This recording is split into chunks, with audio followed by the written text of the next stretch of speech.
So, before I get into the main topic of this video, first, Stefan Molyneux has now been banned on Twitter just days after YouTube removed him. So, we know that following the Alex Jones banning a couple of years ago, Silicon Valley social networks often coordinate these things. I'd call that collusion. Molyneux is on both Minds and Gab. The left's cultural revolution continues at pace, it seems. We'll all be removed on mainstream platforms before too long, of course, but I'm prepared for this. You'll find me on Gab, Minds, and on BitChute, where all my videos are archived. In addition, Dr. E. Michael Jones has been banned on YouTube. You can find his BitChute channel linked below, and also visit his website, culturewars.com. And so we begin with this story from Melbourne, Australia. First, though, Victoria has recorded its second worst day since the coronavirus pandemic began, with 108 new cases. In an unprecedented measure, 9 public housing towers have been locked down. Residents there now locked in their homes for at least 5 days. And my understanding is from a source in Melbourne, Spring Street, the government there, that they might be extending the lockdowns not just to the hotspot suburbs, but to the metro area of Melbourne as well. And that could come as early as tomorrow. Victoria. Why am I not surprised?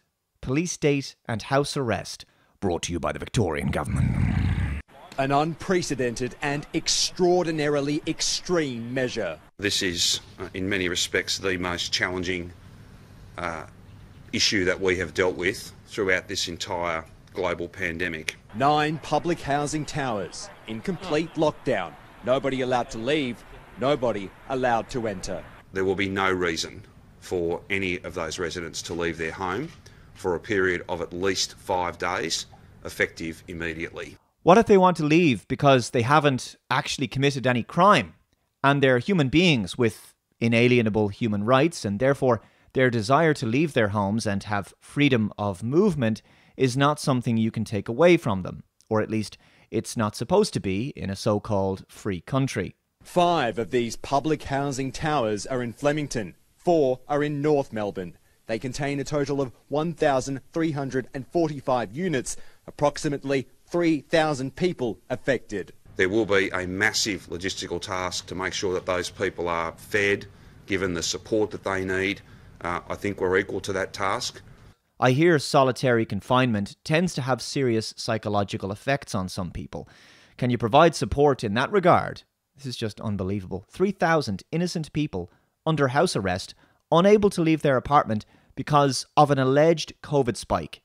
Is this the future? The government announces some scary new graph data that no one is allowed to question, and then suddenly they can force people to stay in their homes against their will. And I don't for a moment underestimate how challenging, how traumatic in some respects that will be. At any point in time, 500 police will be enforcing this lockdown.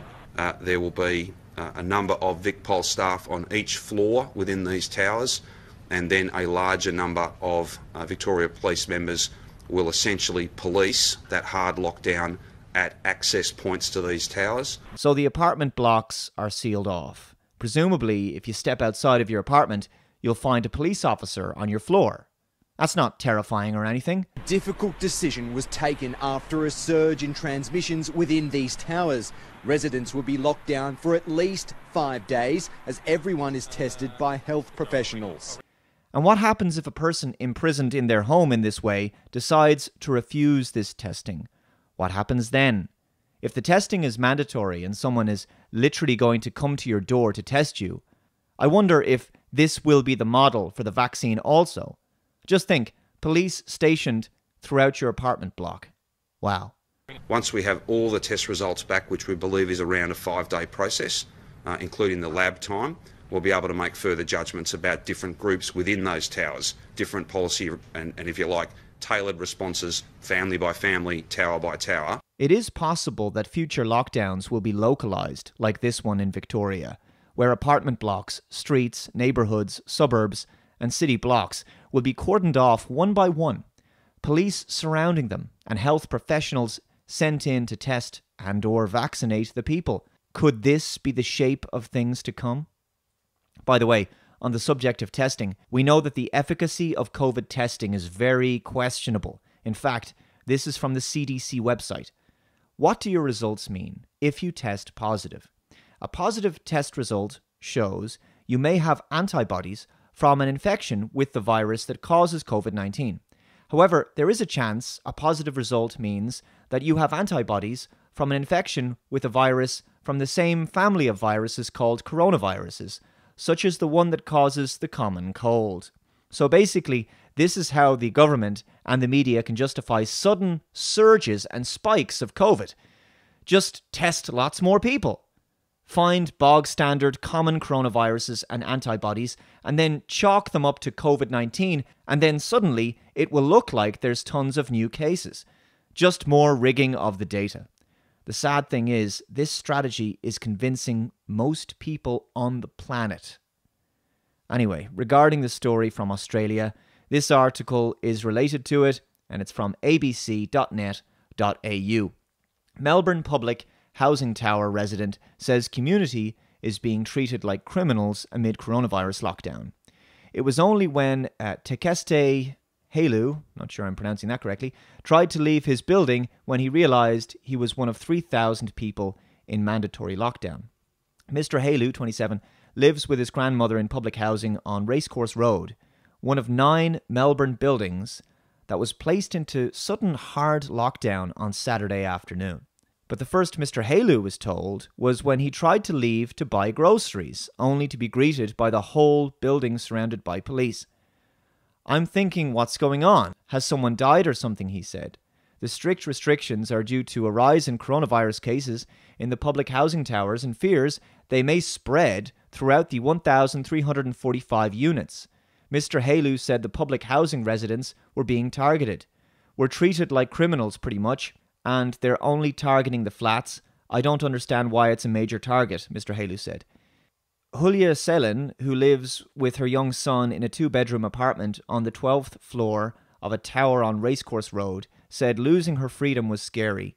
"It's harder when you've got children trying to keep them entertained," she told ABC Radio Melbourne on Sunday morning. "It does really feel like we're in a prison." Miss Salin said her unit was a lonely place to be at the moment. Everyone else down the road, for example, they're allowed to leave their house for 4 reasons. That choice has been taken away from us, and I can't really understand why. Miss Salin said that by 10 a.m. on Sunday, 18 hours after the lockdown began, no one had come to the door to provide her with any information or food. She first heard about the lockdown from a post on Facebook.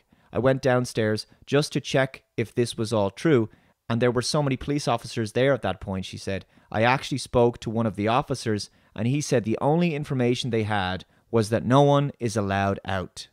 That's not absolutely terrifying or anything. She said she was told by an officer later that having food delivered was okay, but when the delivery worker arrived, they were not allowed near the building. "So nobody knows what's going on," she said. I'm getting the whole, because the government said so, and this is for your own protection kind of vibe here. Anything can be justified under the argument that there's another fresh COVID-19 spike just going around, it seems.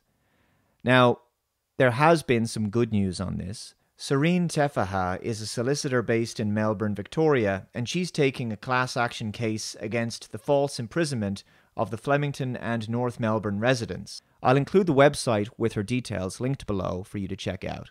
Well done, Serene. We need more solicitors, barristers and lawyers coming forward around the world to challenge the lockdown, mandatory face masks, the damage the shutdown has done to private businesses as well as the social distancing policies, and the inevitable mandating of vaccines in the future. Speaking of legal action, there was a setback in the UK. Businessman Simon Dolan has attempted to legally challenge the lockdown, but the judge refused him permission.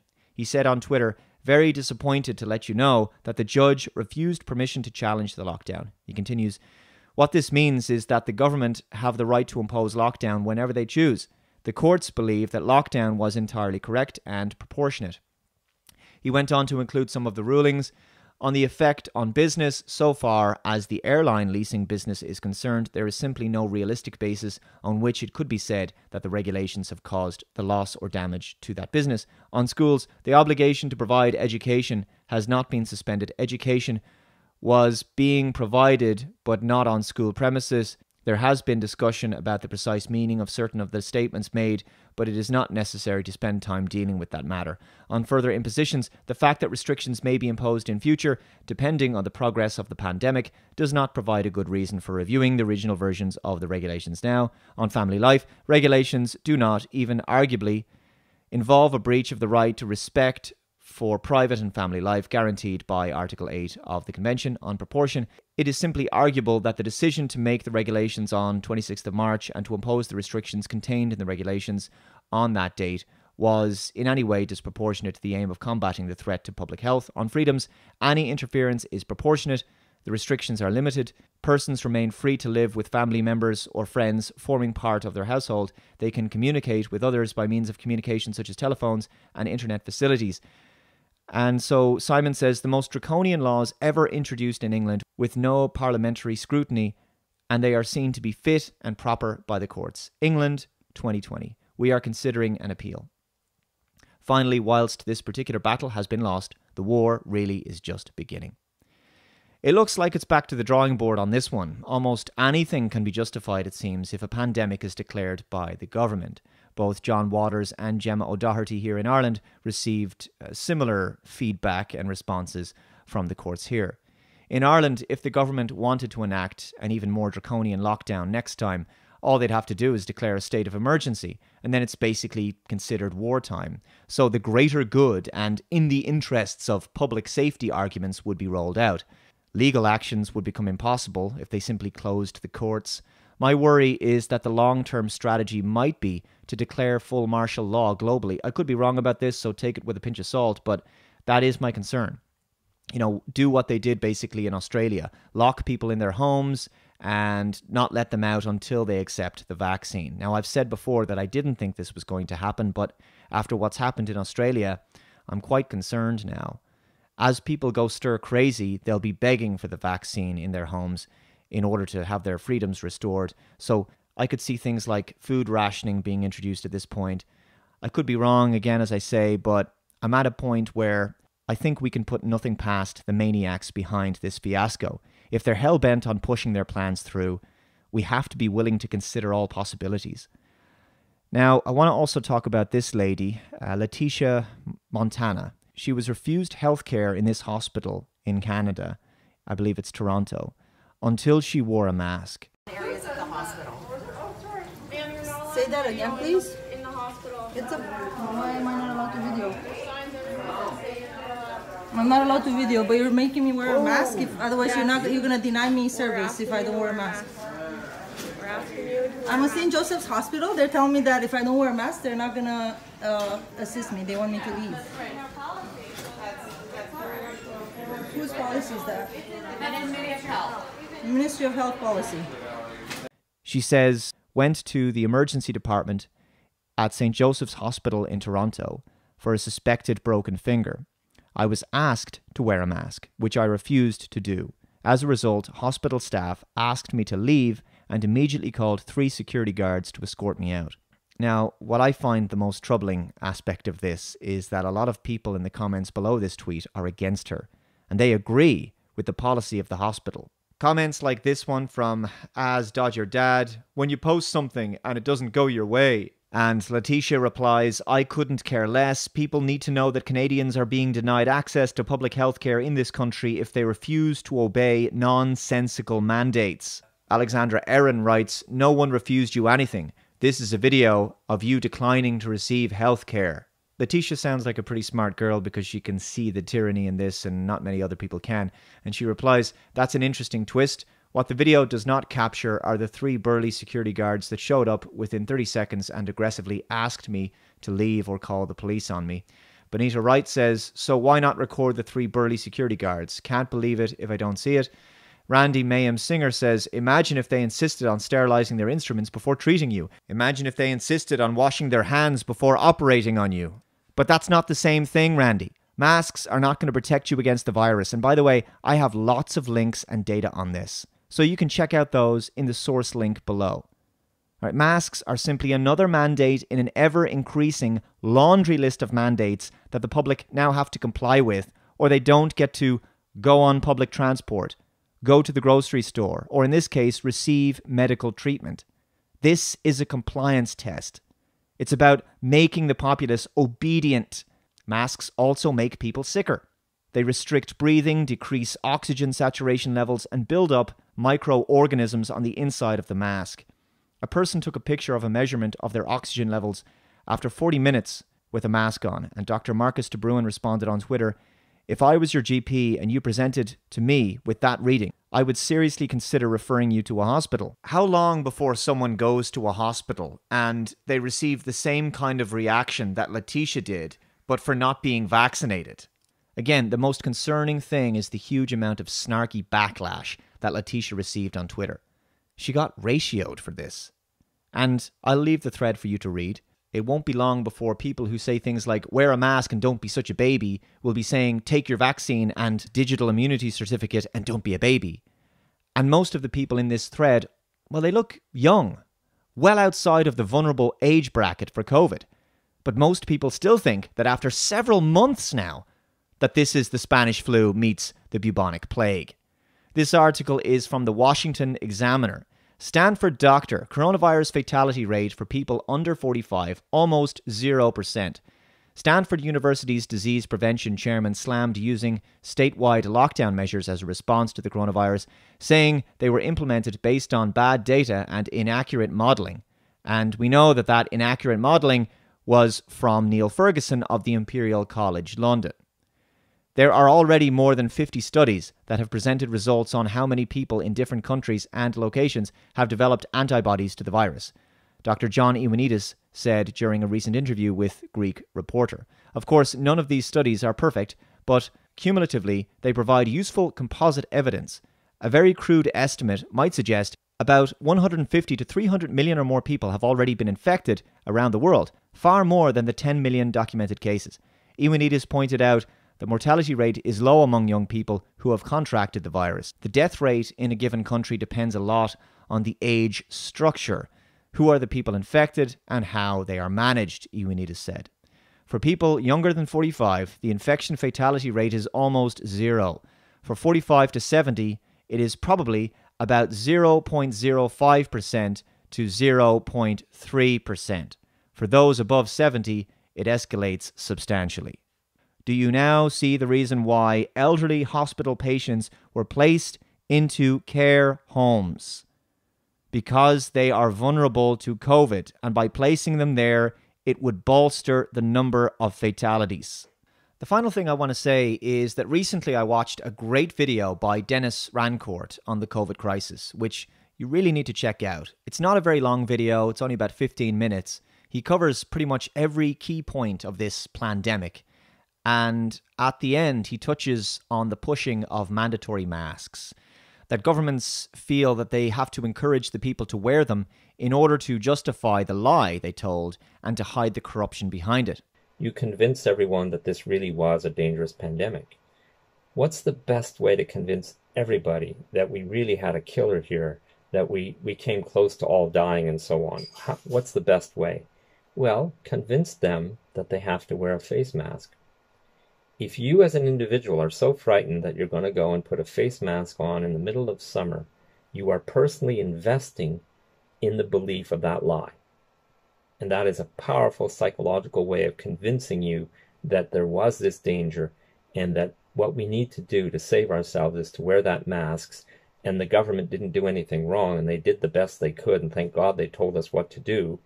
And so the mask, I believe that this is the reason the establishment is so vehement about wearing masks and is so stuck on this mask idea, because it is a way to invest us personally into this lie and to get us acting this way. And when you see, people think that what you believe motivates what you're going to do, your action, but it also works the other way. Your action largely creates what you believe.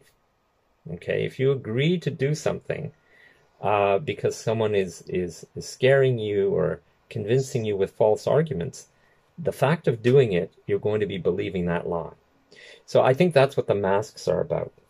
This is an excellent point. Propaganda is enforced by behavior and repetition, and not only is the mask a symbol of subjugation and a compliance test, like I've said, as well as a preparation for mandatory vaccines, but it also makes the wearer an active and willing participant in the lie that they've been told. It also robs a person of their individuality and makes them anonymous in the crowd. Anyway, guys, I'm going to wrap this video up here. Thank you very much for watching. Once again, please subscribe and follow me over on BitChute, because inevitably when the ban hammer comes for me, that's where you're going to be able to find all of my new work.